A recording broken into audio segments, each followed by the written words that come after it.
मंगल मूर्ति सद्गुरु मिलवें सर्वाधार, मंगलमय मंगल करन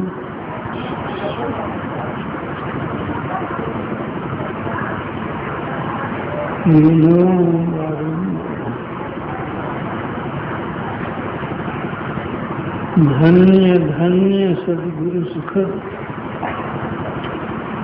महिमा कहे न जाए, जो कछु कहो तुम्हारी कृपा, तुम कछु न सके। आदरणीय सज्जन वृंद तथा आदरणीय माता एवं बहनों,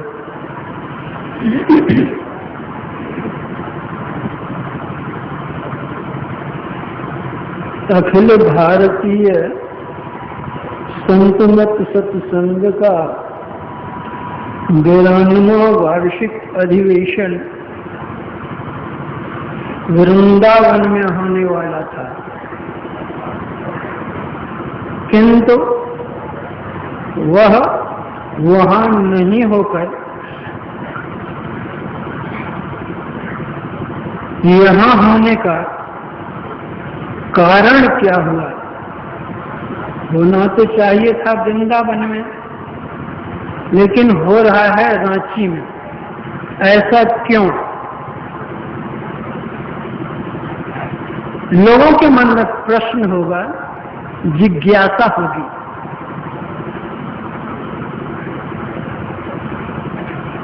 बात आज की नहीं है, प्राचीन है, और वह भी उस समय की बात है जब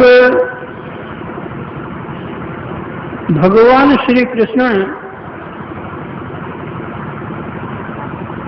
परम धाम पधार चुके थे। कलयुग का आगमन हो चुका था।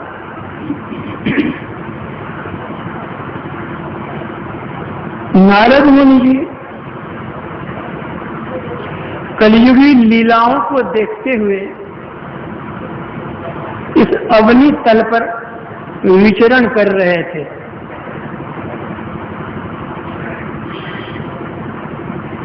भ्रमण करते हुए वे वृंदावन पहुंचे। वहां उन्होंने देखा कि एक अतीव सुंदरी युवती बैठी हुई है और उसके निकट 2 वृद्धजन अचेतावस्था में पड़े हुए हैं।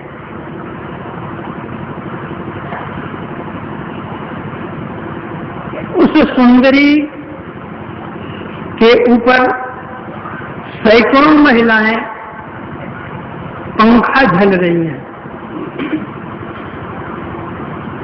और वह सुंदरी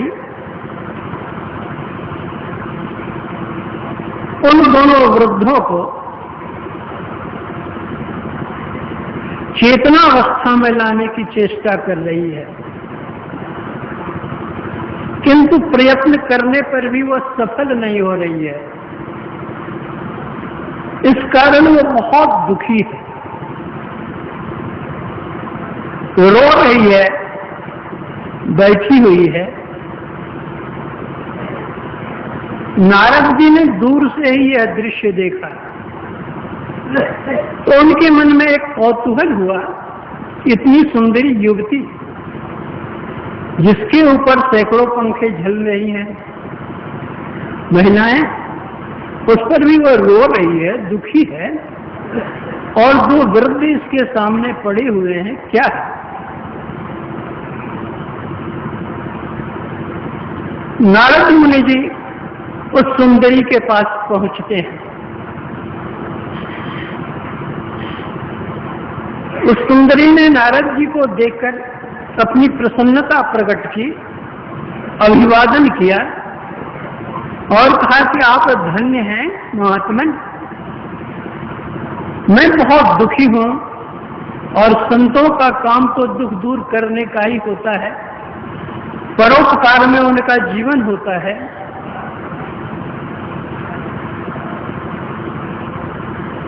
आप मेरे दुख को दूर कीजिए, मैं आपकी आभारणी बनी रहूंगी जीवन पर्यंत।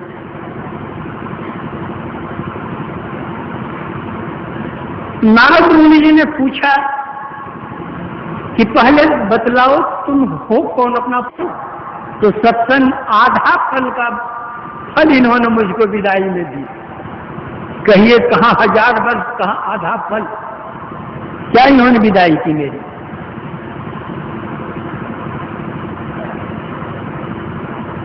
विश्वामित्र बोले तो नहीं, लेकिन मन ही मन उन्होंने सोचा।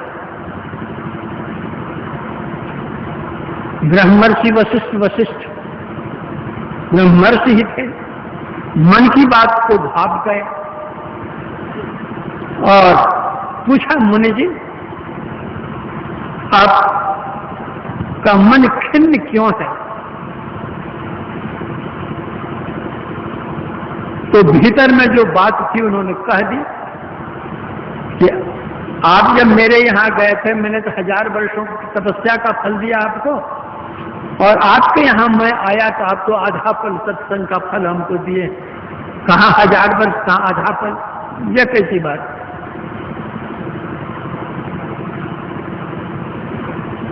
वशिष्ठ जी ने कहा कि मुनि जी, ऐसा लगता है आप सत्संग की महिमा नहीं जानते। मैंने क्या दिया आपको, उसका मूल्यांकन आप नहीं कर सकते। जो किसी व्यक्ति विशेष के यहां हम लोग चले, वे बतलाएंगे। तो दोनों मिलकर गए ब्रह्मा जी के पास और अपनी बात उन्होंने रखी। ब्रह्मा जी ने कहा कि मुझे सृष्टि करने से ही अवकाश नहीं है, मेरे पास समय कहां कि आप दोनों की बात मैं सुनूं और फिर न्याय करूं। आप विष्णु भगवान के पास चले जाइए। तो दोनों मिलकर गए विष्णु भगवान के पास।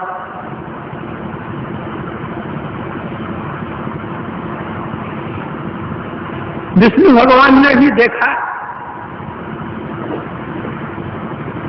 बात सुनी, तो उन्होंने कहा, देखिए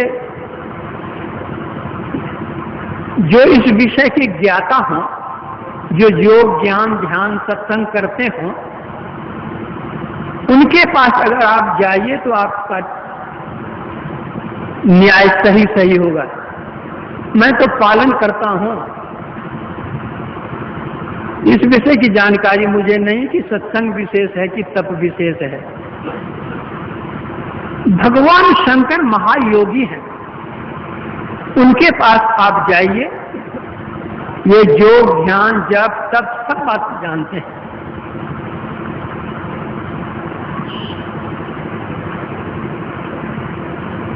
दोनों के दोनों चले आए भगवान शंकर के पास।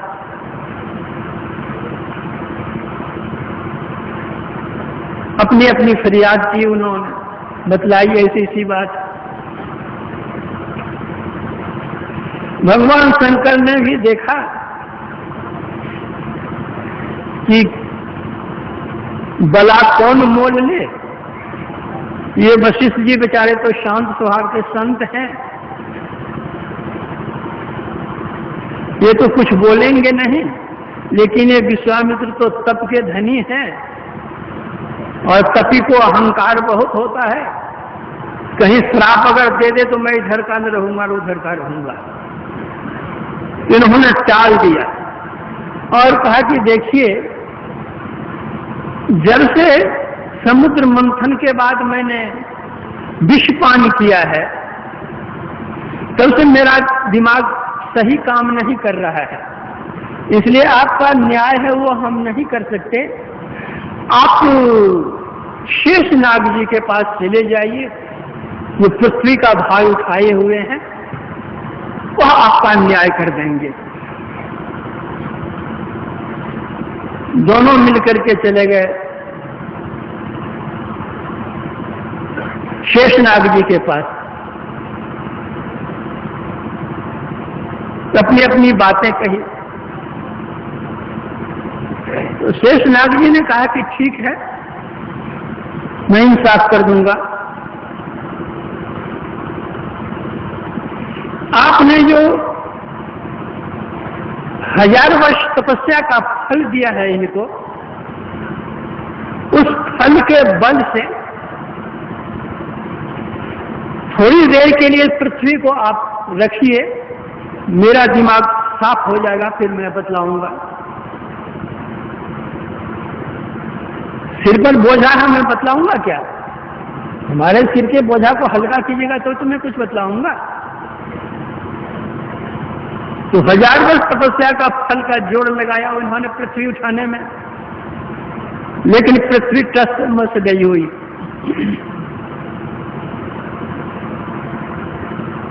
ब्रह्मर्षि वशिष्ठ जी से कहा कि आपने जो आधा फल सत्संग का फल दिया है, उस बल से उठाइए पृथ्वी को, फिर मैं इंसाफ करूंगा।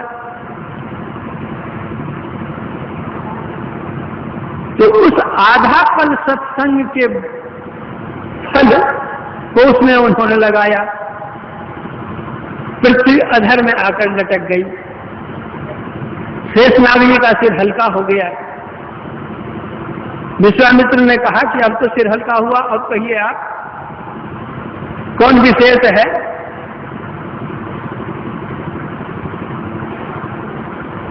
शेषनाग जी ने कहा, आप तो अपनी आंखों प्रत्यक्ष देख रहे हैं कि आपका 1000 वर्ष का फल कुछ नहीं काम किया, और आधा फल का फल क्या कहते पृथ्वी को लटकाए हुए। तो कौन विशेष कौन कम से समझ लीजिए। तो यह सत्संग क्या है? वही तुलसीदास जी कहते हैं, 7 स्वर्ग अपवर्ग सुख धरिय तुला एक अंग, तूल न ताहि सकल मिली जो सुख लो सत्संग। यह हमारे सत्संगी लोगों के मन में कुछ ऐसा भी हुआ होगा, जो पुराने सत्संगी हैं, कि भक्ति करने से मुक्ति मिलती है, और मुक्ति का भी फल दे दिया उसी में, तब भी नहीं हुआ तो भक्ति करने से क्या होगा। यहां जो अपवर्ग सुख कहा गया है, मुक्ति 5 प्रकार की होती है।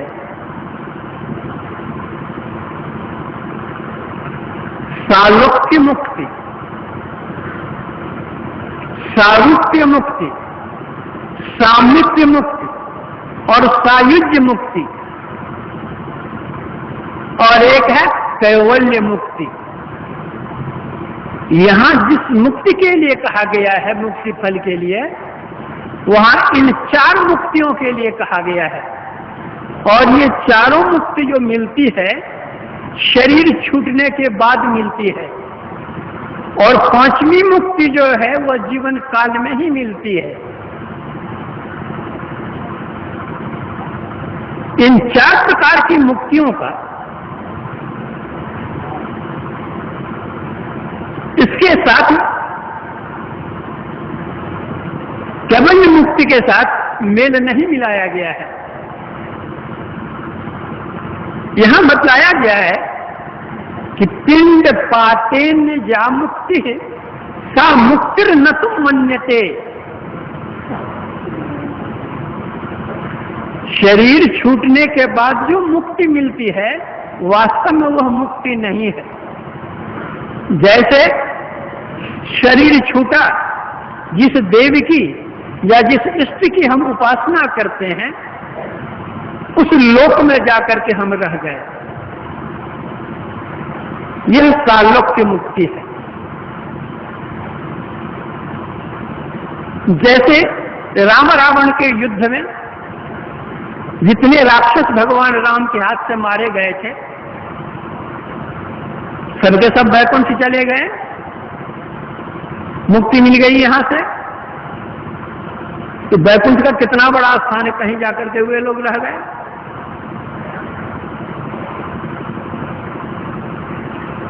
सारूप्य मुक्ति, जिस समय सीता हरण हुआ था, रावण लेकर जा रहा था, तो रास्ते में जटायु से भेंट हुई। जटायु और रावण का युद्ध हुआ, तो रावण के अस्त्र से घायल होकर के जटायु गिर गया। भगवान राम जब आए तो देखा कि वह मरणासन्न है। बातें बताकर पूछकर उनको भी वैकुंठ भेज दिया, मुक्ति धाम भेज दिया और कह दिया कि सीता हरण तात जन कहो पितासन जाए, जो मैं राम तो खुद सहित कहीं दसानन जाए।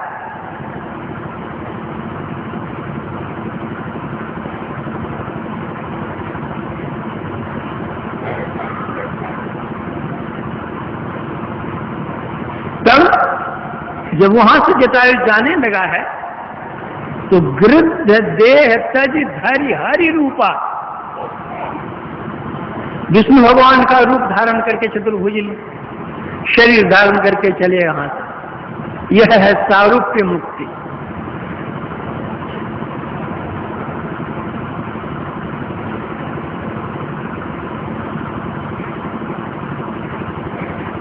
सामीप्य मुक्ति, जहां पर हमारे इष्ट हैं उनके निकट हम भी हैं, उनका भी शरीर है, हमारा भी शरीर है, शरीर छूटा नहीं है। यह है सामीप्य मुक्ति। विष्णु भगवान के दरबार में ही जय और विजय रहता था। जिसको श्राप दिया गया था तो वही रावण और कंस हुआ था।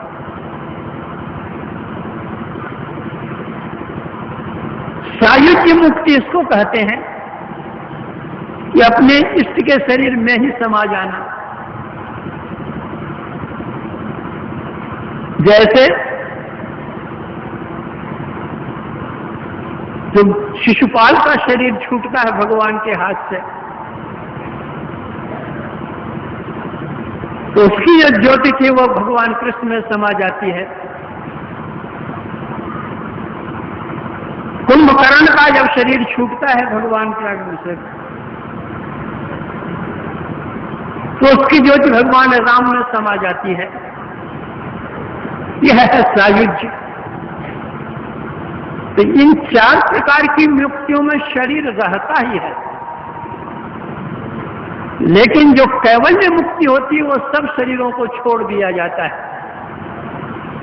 जब कोई भी शरीर नहीं रहता है तब कैवल्य मुक्ति होती है। उस मुक्ति के लिए यहां नहीं कहा गया, इन चार मुक्तियों के लिए कहा गया है। और भगवान ने कहा इन चार मुक्तियों की मान्यता नहीं है। सा मुक्तिर न तो मन्यते, उसकी मान्यता नहीं है। इयं कैवल्य मुक्तिस्तु केनोपायन सिद्ध्यति,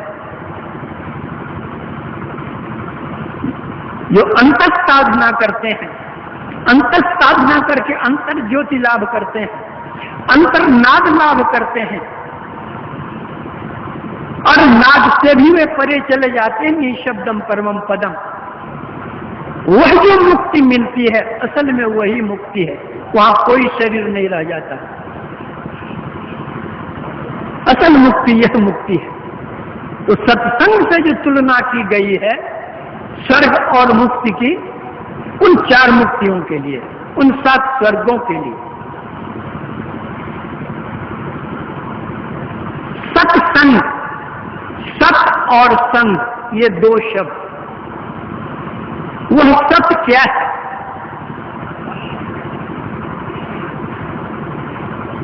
सत स्वरूप सर्वेश्वर परमात्मा, उसी का अभिन्न अंश जीवात्मा है, यह सत है। इस अंश को उस अंशी में मिला देना, इस सत को उस सत में मिला देना, यह सर्वोत्कृष्ट सत्संग है, प्रथम श्रेणी का सत्संग है। लेकिन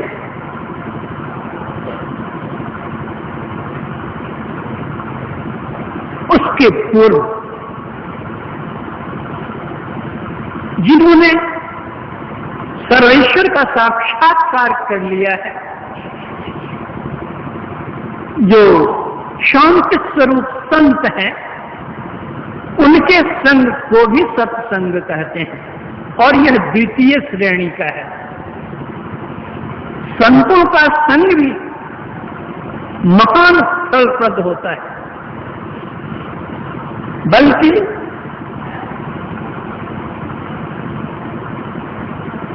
संत कबीर साहब कहते हैं, परम पुरुष की आरती संतों की ही देह, लखा जो चाहे अलख को इन्हीं में लख ले। जिस तरह से आईने में हम लोग अपना चेहरा देखते हैं,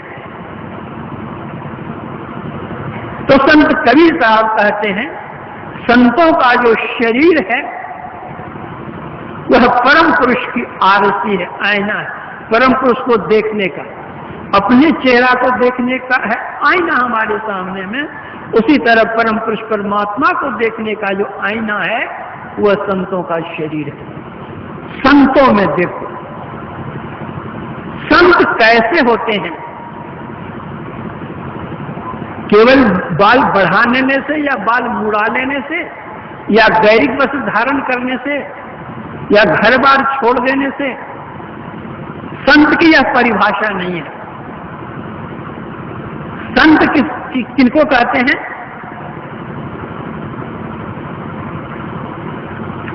तुलसी संत सुअंबुतर, फूले फले पर हेत, इतते ये पासन हने, उतते हुए फल देत। जो संत होते हैं वे आम के पेड़ के समान होते हैं। व्यक्ति इधर से ढेला मारता है, पत्थर मारता है, लाठी मारता है वृक्ष में, इधर से तो ये पत्थर मारता है, लेकिन उधर से वह देता क्या है? मीठा फल, आम देता है। मार खाकर के भी फल देते हैं, मीठा फल देते हैं। तो जो संत लोग होते हैं वे सहना जानते हैं, कहना नहीं जानते हैं, लड़ना नहीं जानते हैं। कहने वाले बड़े नहीं होते हैं, सहने वाले बड़े होते हैं। ईसा मसीह पर झूठा इल्जाम लगा कर लोग काश पर लटका दिया, लटक गए, कोई बात नहीं। भगवान बुद्ध थे, जब उनका यश सौरभ फैलने लग गया संसार में, तो उनसे जो द्वेष रखने वाले लोग थे उनकी निंदा शुरू की।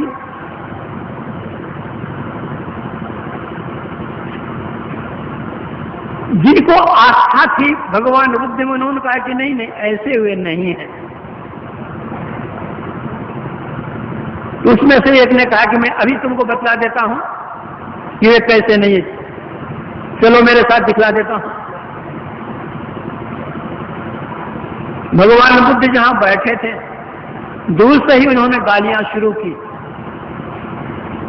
भगवान बुद्ध सुनते रहे, सुनते रहे, सुनते रहे। जो नजदीक में वह आदमी आया तो भगवान बुद्ध कहते, आओ मित्र बैठो। तो फिर भी गालियों को बौछार कि कौन तुम्हारा मित्र है, तुम ऐसा है वैसा, अमुक टमुक। बोलते बोलते फिर वह चुप हुआ। तो फिर वह आदर से भगवान बुद्ध कहते हैं कि मित्र आओ बैठो। फिर भी वही गालियों को बौछार। फिर चुप हुए। भगवान बुद्ध ने बड़े आदर से अपने पास में बिठाया और कहा, मित्र एक बात बतलाओ, कोई व्यक्ति कुछ संदेश लेकर किसी गृहपति के यहां जाए और वह गृहपति यदि उस संदेश को स्वीकार नहीं करे तो अतिथि क्या करेगा? उस संदेश को क्या करेगा? अपना घर ले जाएगा और क्या करेगा? क्या तुमने मेरे लिए जितने संदेश लाए मैंने एक भी नहीं लिया।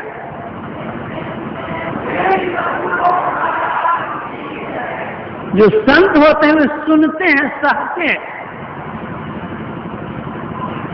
बूंद आघात सहि गिर कैसे, खलके बचन संत सह जैसे।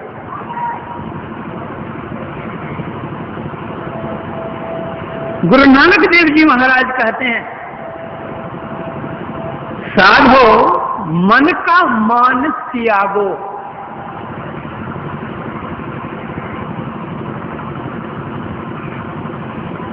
जो साधु है, संत है, उनके अंदर मान क्या अपमान क्या दोनों समान। दुख सुख दोनों सम कर जाने, और मान अपमाना। हर्ष शोक ते रहे अतीता, तिन जग तत्व पिछाना। अस्तित्व निंदा दो त्यागे, खोजे पद निर्वाणा। जन नानक यह खेल कठिन है, तो एक गुरुमुख जाना।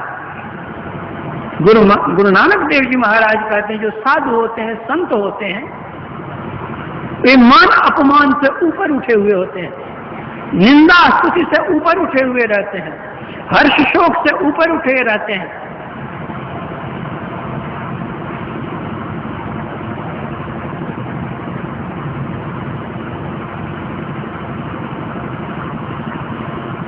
भगवान कहते हैं, सब ही मान प्रद आप अमानी, भरत प्राण सम सो वही प्राणी। ये भरत है जो दूसरे को मान देता है, स्वयं अमानी होकर के रहता है, वह मेरे प्राण के प्रिय समान प्रिय है। मान खोजने पर मिलता नहीं है, मान तो स्वयं मिलता है। उस योग्य हम होंगे, पात्रता हम में होगी, मान तो स्वयं आएगा। मान क्या है? बल्कि मान के लिए तो संतों ने कहा है कि मान मनी को यूं तजस तेली पिनारे। आजकल तो खल्ली की भी कीमत हो गई है, लेकिन कभी साहब उस जमाने में थे जब लोग तेल ले लेते थे खल्ली को फेंक देते थे। तो कबीर साहब कहते हैं, मान मनी को यूं तजे जस तेली पिनारे। तो गुरु नानक देव जी कहते हैं, मन का मान त्यागो।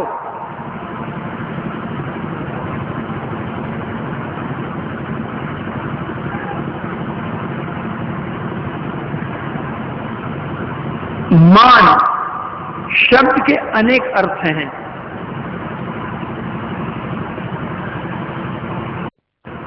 और जब हम देखते हैं कि जैसे हम हैं वैसे वो है, सम है दोनों, तो हम करने लग जाते हैं सम्मान। और जब हम देखते हैं कि हमसे ये बेसी है और हम इनसे कम हैं, तो उनके साथ तो हम पूज लगा देते हैं, अपने साथ यज लगा लेते हैं, अर्थात उनको हम पूजमान बना देते हैं और अपने को जजमान बन जाते हैं। यह है मान। तो गुरु नानक देव जी महाराज, मन का मान त्यागो, छोड़ो। जो संत होते हैं, मान करो तो ठीक है, अपमान करो तो ठीक है, उनके लिए लाभ हानि सब। उनका कोई अपना एक परिवार छोटा सा नहीं होता है, संतों का परिवार विश्व होता है, वसुधैव कुटुंबकम होता है।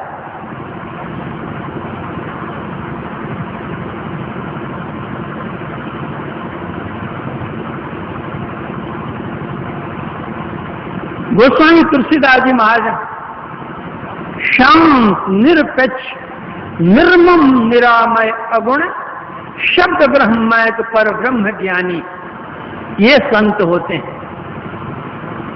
निर्मम, ममता नहीं। ममता किससे? तुलसी ममता राम सो, वे अपने परिवार की ममता में नहीं रहते।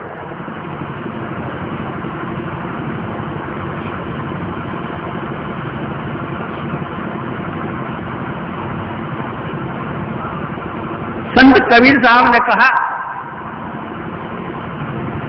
अबधू माया तजी न जाई, घर को तज के मठिया कीना, नारी तज के चेरी, और बेटा तज के चेला कीना, तोहमती माया घेरी। ये संत नहीं होते। अपने घर को तो छोड़ दिया, लेकिन मठिया बनाने में लग गए। अपनी पत्नी को तो छोड़ दिया, लेकिन चेली को नहीं छोड़ सकते हैं। अपने बेटा को तो छोड़ दिया, लेकिन चेला को नहीं छोड़ सकते। जो चेला पढ़ेगा, दिन को कहो रात, रात को कहो दिन, तो कहने के लिए करने को तैयार है। ऐसे संत नहीं होते।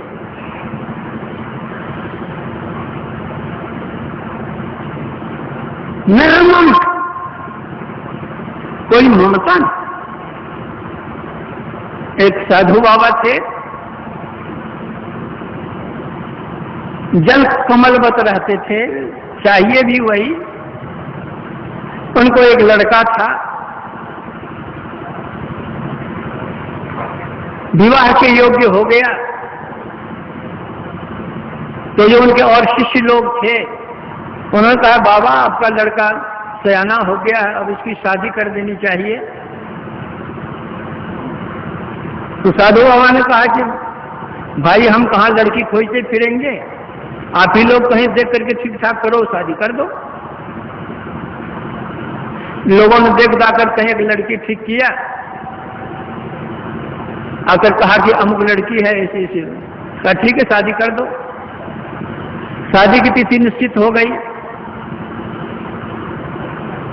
अब दुल्हा के लिए और लड़की के लिए कपड़ा उपड़ा सब खरीदने के लिए बाजार गए उनके शिष्यगण सब।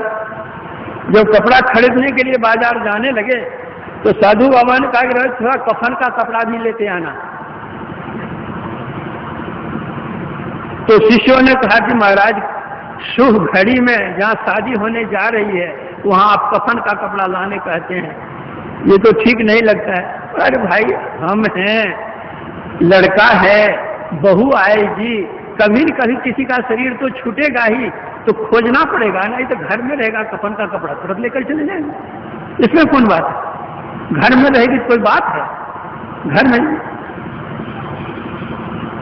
अब साधु बाबा की आज्ञा है, गुरु महाराज की आज्ञा है, तो विवाह शादी के कपड़े के साथ साथ क्या कहते हो, कफन का कपड़ा भी आ गया।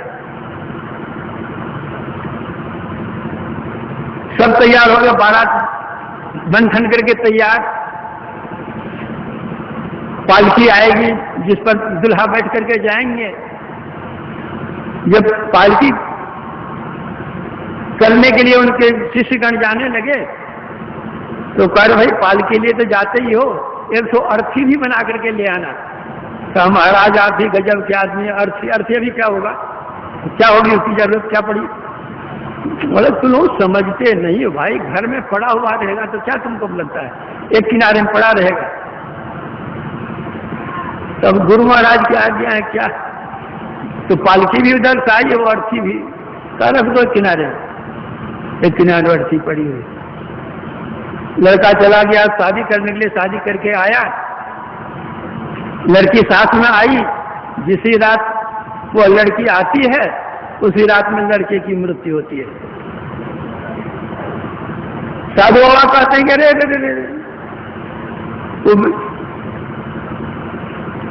यही अर्थी बनी हुई है ना जी, कफन का कपड़ा चाहिए, कुछ खोजना पड़ेगा तुम लोगों को, ले जब जाकर काम कर दो। बाबा आप भी गजब के आदमी, आप जानते थे कि लड़का मरेगा, इसीलिए ना आप कपड़ा मंगाए थे। इसीलिए ना अर्थी बनवा करके मंगाए थे। तो जब आप जानते थे कि लड़का मरेगा तो बेचारी लड़की का जीवन आपने क्यों बर्बाद किया? तो आपको शादी ही नहीं करनी चाहिए थी लड़की की।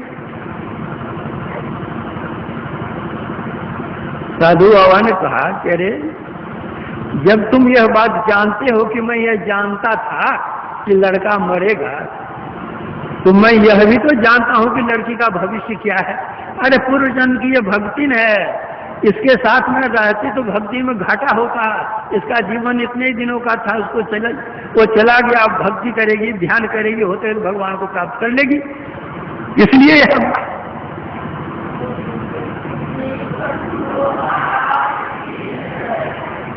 तो जो संत होते हैं, तुलसी ममता राम सो, परिवार से नहीं, राम सो ममता, और संसार से समता सब संसार, राग न, रोष न, दोष दुख। ऐसे जो दास होते हैं, भक्त होते हैं, संत होते हैं, दास भये भव पार, वही संसार सागर को पार करते हैं। तो ऐसे संत का जो संग होता है, यह भी बड़ा भाग्य होता है। इसीलिए भगवान राम ने कहा कि बड़े भाग पाइए सत्संगा, बिन ही प्रयास हो ये भाव भंगा। तो जो बड़ भागी होते हैं उनको ऐसे संतों के संग मिलते हैं, सानिध्य मिलता है। लेकिन ऐसे संतों का संग भी दुर्लभ, सत्संगत दुर्लभ संसारा, निमिष दंड भरी एकौ बारा। तब अगर ऐसे संत मिल भी जाएं तो हमारे पास कोई मीटर नहीं है, हमारे पास वो दृष्टि नहीं है कि हम उन संत को पहचान सकें और उनसे जो लाभ लेना चाहिए ले सकें। हमारे गुरु महाराज थे, इतने बड़े महान संत थे,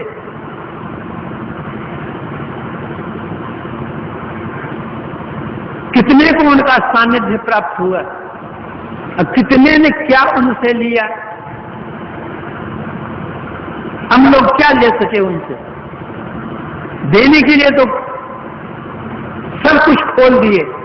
सदगुरु सब कुछ दीन, देत कछु ना रहो, हम ही अभागिन नार, सुख तज दुख ले हो। गई पिया के महल, पिया संग ना रची, हृदय कपट रहो छाए मान लज्जा भरी। गुरु महाराज का सानिध्य लाभ करके भी हम कहां लाभ ले सके?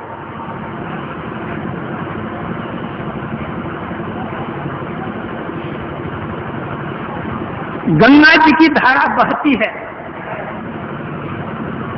गंगा जी किसी को नहीं कहती कि तुमको 1 किलो जल दूंगी, कि तुमको 1 क्विंटल जल दूंगी, कि तुमको इतने 1 टन जल दूंगी। जितना बड़ा पात्र हमारे पास है, गंगा जी से उतना जल हम ले आते हैं। उसी तरह गुरु कृपा तो प्रवाहित होती रह रही है, धारा बह रही है, तब भी बहती थी, अब भी बह रही है। लेकिन पात्र हमारे पास जितना बड़ा होगा उतना ही तो हम लेंगे, बेसी कहां से ले सकेंगे? अटेगा कहां से?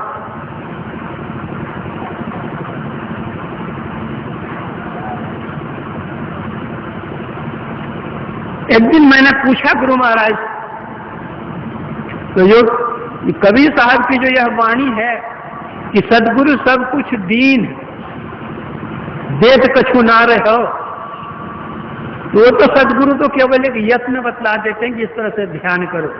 सब कुछ दीन कैसे? तो गुरु महाराज बोले कि कोई अपने खजाने की चाबी अगर आपको दे दे तो खजाना का सब आपको मिल गया कि बाकी रह गया? और सब मिल गया, जब चाबी दे दी तो जब चाहे ले लेंगे हम।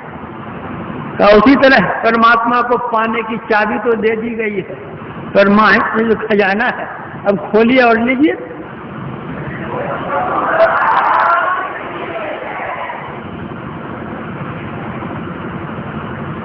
एक वकील साहब आए गुरु महाराज से दीक्षा लेने के लिए। तो गुरु महाराज बोले कि मेरा नाम लेकर कि उनसे दीक्षा ले लीजिए, आजकल मैं दीक्षा नहीं देता हूं, उनसे दीक्षा ले लीजिए। तो वकील साहब ही पहले बहस करने वाले होते हैं ना वकील। तो गुरु महाराज से वे कहते हैं कि हुजूर मेरा तो मन था आपसे ही दीक्षा लेने का, लेकिन आप कहते हैं उनसे दीक्षा लीजिए।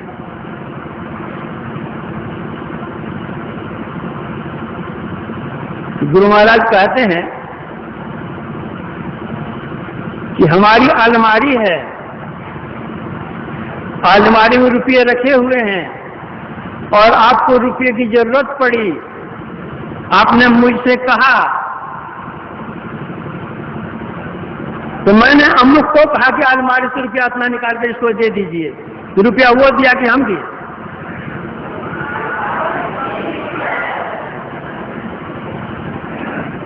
उसी तरह हम तुमको आज्ञा दी है तो हमारी अलमारी से निकाल करके वे देते हैं कि वो अपना थोड़े देते हैं। तो फिर वो के साहब ने मुझे वजन भेज लिया।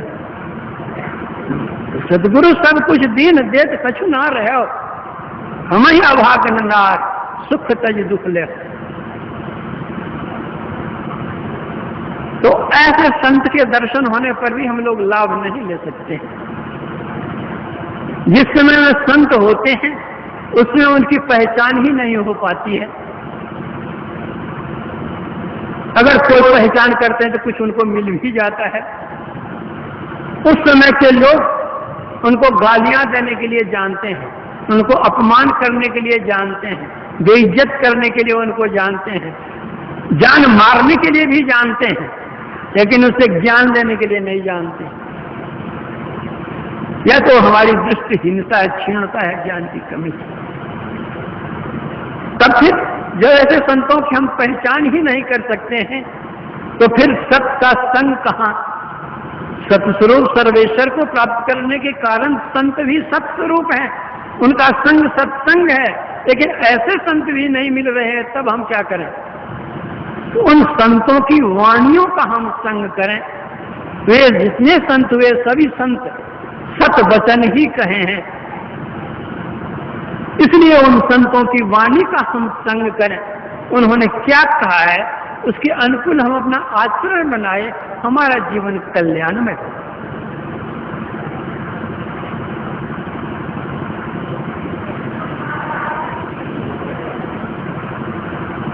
जो कोई जाय मिले उन सुनर, होय पवित्र लगे हरि रंगा।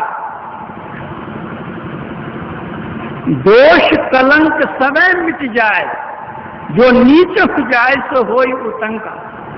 जो को नीर मलिन महाअति, गंग मिले होई जात है गंगा।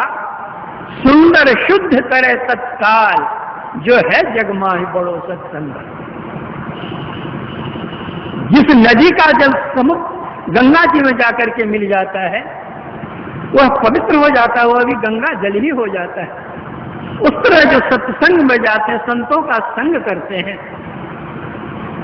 उनकी वाणी का आचरण करते हैं, कहे हुए का अनुसरण करते हैं, एक दिन वे भी संत हो जाते हैं। इसीलिए तो कहा गया पारस और संत में यही अंतरो जान, वह लोहा सोना करे वह कर ले आप समान। संत और पारस में अंतर क्या है? पारस यह है कि जो पारस है वह लोहे को सोना बना सकता है, लेकिन पारस नहीं बना सकता है। किंतु जो संत लोग होते हैं उनका जो सानिध्य करते हैं, अनुगामी होते हैं, वे भी वही बन जाते हैं।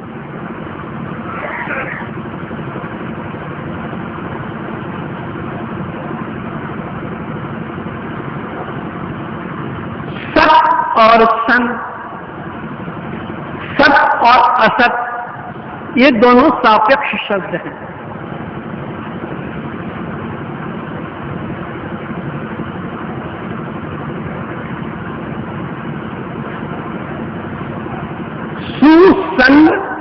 सत्संग है।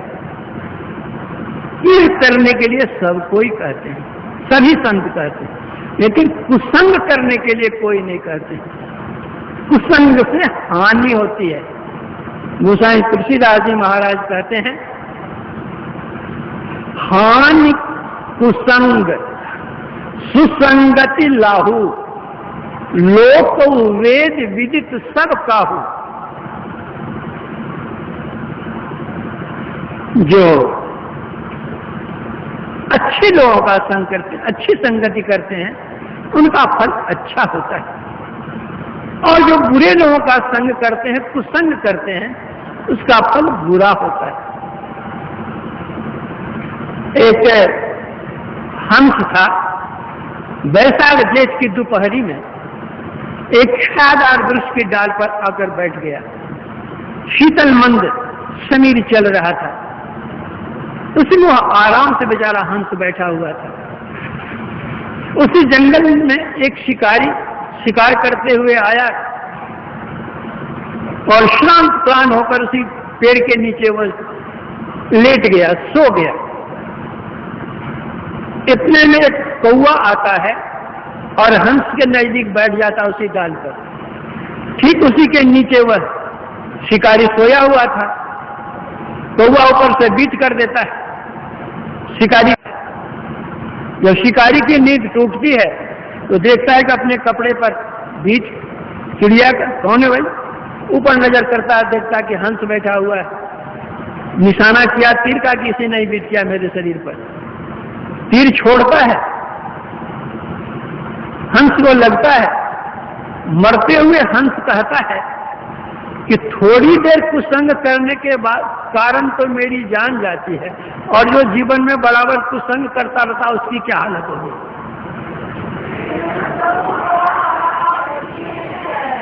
इसलिए सत्संग से लाभ होता है और कुसंग से हानि होती है।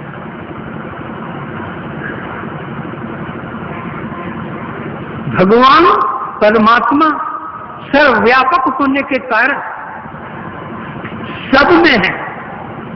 वे बाघ में भी रहते हैं और गाय में भी रहते हैं, वे दुर्जन में भी रहते हैं और सज्जन में भी रहते हैं। तो बाघ का संग कीजिए जरा जाकर के, कैसा लगता है देख लीजिए। तो जब बाघ का संग करेंगे तो आपकी जान जाएगी, और जब गाय का संग करेंगे तो वहां दूध मिलेगा, अमृतोपम दूध।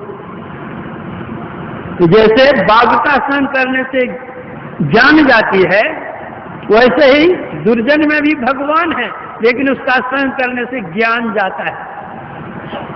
तो ज्ञान चला गया, आप अज्ञान में हैं। जहां अज्ञान वहां दुखी दुख है। और जो संतों का संग है, गाय है बेचारी, दूध मिलेगा, तो संतों के संग से आपको वह अमृत मिलेगा, वह ज्ञान मिलेगा, जिससे आपका परम कल्याण होगा। इसलिए संत नहीं भी रहे तो संतों की वाणी का हम संग करें, अनुपम लाभ होगा। जब संतों की वाणियों का हम संग करते रहेंगे, करते करते करते कभी न कभी एक न एक दिन कभी संत के भी दर्शन होंगे। उन संतों के दर्शन से सद्युक्ति मिलेगी, सद्ज्ञान मिलेगा सद्गुरु से।